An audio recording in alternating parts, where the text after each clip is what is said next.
નડિયાદ ભાજપ કાર્યાલય કમલમ ખાતે press conference યોજાઈ, જેમાં માનનીય ભૂપેન્દ્રસિંહ ચુડાસમાએ વડાપ્રધાન નરેન્દ્ર મોદીના સુશાસનના 11 વર્ષની વિકાસ યાત્રાને રજૂ કરી। સૌથી વધારે સમય દેશના પ્રધાનમંત્રી તરીકે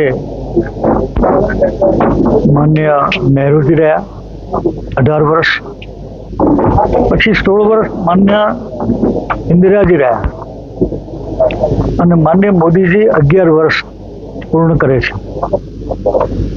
પણ જે 18 વર્ષમાં કામ થયા નહોતા, જે 16 વર્ષમાં કામ થયા નહોતા, એટલા સર્વાંગીણ સમતોલ એવા કામો 11 વર્ષમાં થયા છે।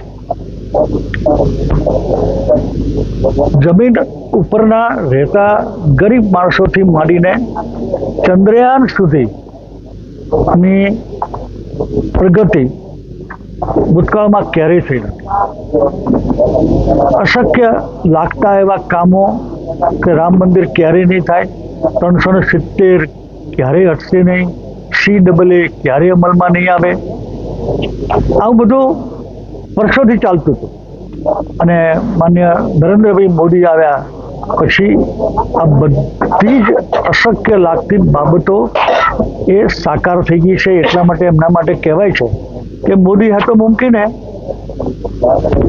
જે અશક્ય લાગતી બધી બાબતો એમણે સાકાર કરી છે, એટલે સ્વપ્નને સાકાર કરનાર માણસ,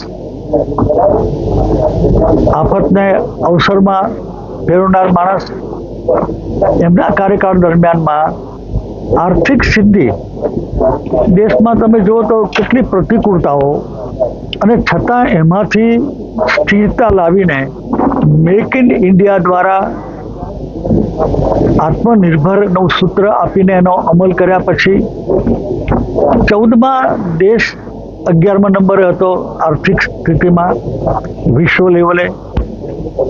માનીય વડાપ્રધાનશ્રીના સમયગાળા દરમિયાન જ દેશ 5મા નંબરે પહોંચ્યો અને હમણાં જ એ 4થા નંબરે પહોંચ્યો છે। વિશ્વમાં અશાંતિ છે, રશિયા, યુક્રેન, ગાઝા, ઇઝરાયલ, એની ઘણી અસરો પડતી હોય છે વૈશ્વિક લેવલે, પણ છતાંય અને હમણાં જ આપણે પણ એક નાનકડા યુદ્ધમાંથી હમણાં જ પસાર થયા।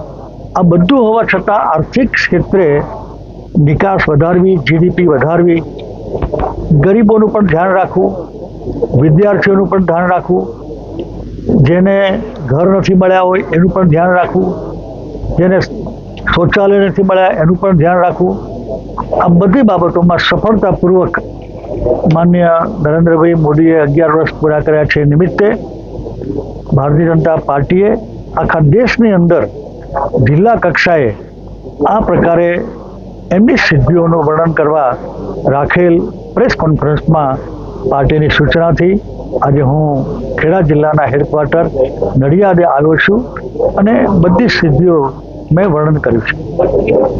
જ્યાં જ્યાં જાપાનની આ બુલેટ ટ્રેનના સ્ટોપેજ છે ને, ત્યાં આજુબાજુ લગભગ 20-20 કિલોમીટર સુધી ટાઉનો બને છે। તો આપણી પણ એવી કલ્પના છે કે જો ઉત્તરસંડા જે સ્થાન છે એને નડિયાદ અને આણંદને ટ્વિન સિટીમાં કોઈ કેન્દ્રનું સ્થાન બનશે ને, તો આપણી હાઈસ્પીડ ટ્રેનનું સેન્ટર જે છે ઉત્તરસંડા એ બનશે। એના નામ બાબતમાં લોક લાગણી છે એ વિચારાધીન છે। આણંદના બદલે